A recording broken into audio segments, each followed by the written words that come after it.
ప్రస్తుతం వైఎస్ఆర్ కాంగ్రెస్ పార్టీకి గడ్డు కాలం నడుస్తుందని చెప్పుకోవచ్చు. ఎందుకని అంటే వరుస పెట్టి నేతలంతా కూడా పార్టీ వీడుతున్నటువంటి పరిస్థితి మనం చూస్తూనే ఉన్నాం.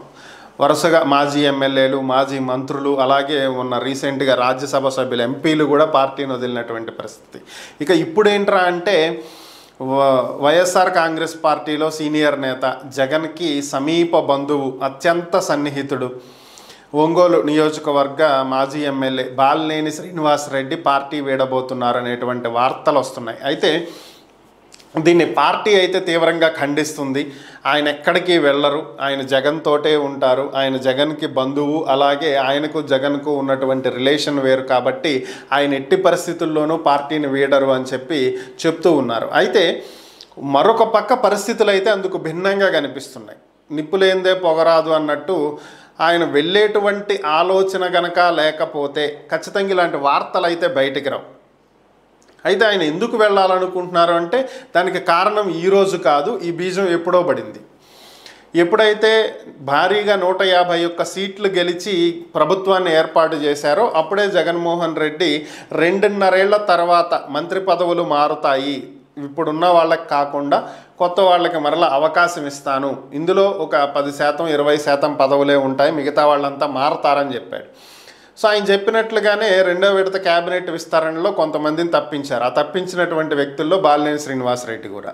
సో అదే ప్రకాశం జిల్లాకు చెందినటువంటి ఆదిమూలం సురేష్ని ఉంచి ఆయన శాఖ మార్చారు, ఈయన్ని మాత్రం తప్పించారు.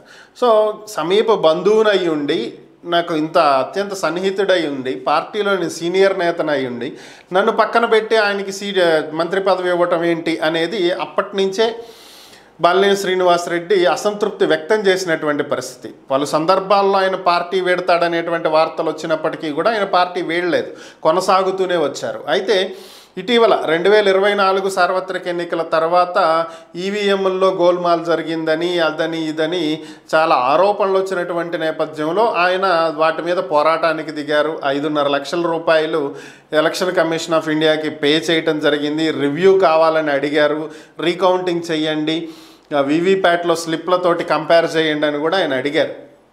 సో అయితే ఆ ఎలక్షన్ కమిషన్ తీసుకున్నటువంటి నిర్ణయం వేరు, ఆయన అడిగింది వేరు అయినటువంటి నేపథ్యంలో ఇది పెండింగ్ పడింది అనుకోండి, అది వేరే విషయం.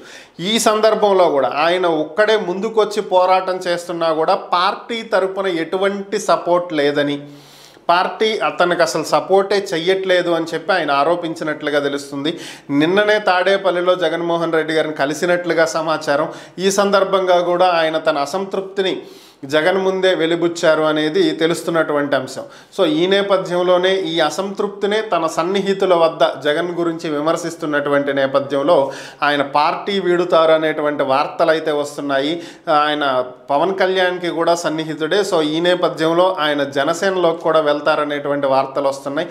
మరి ఏం జరుగుతుంది ఏంటనేది బాలినేని శ్రీనివాసరెడ్డి మీడియా ముందుకు వచ్చి మీడియా ముఖంగా నేను పార్టీ వీడుతున్నానో, రాజీనామా పత్రం జగన్కి పంపించాననో ఏదో ఒకటి ఆయన ప్రకటిస్తే తప్ప తెలిసేటువంటి అవకాశాలు లేవు.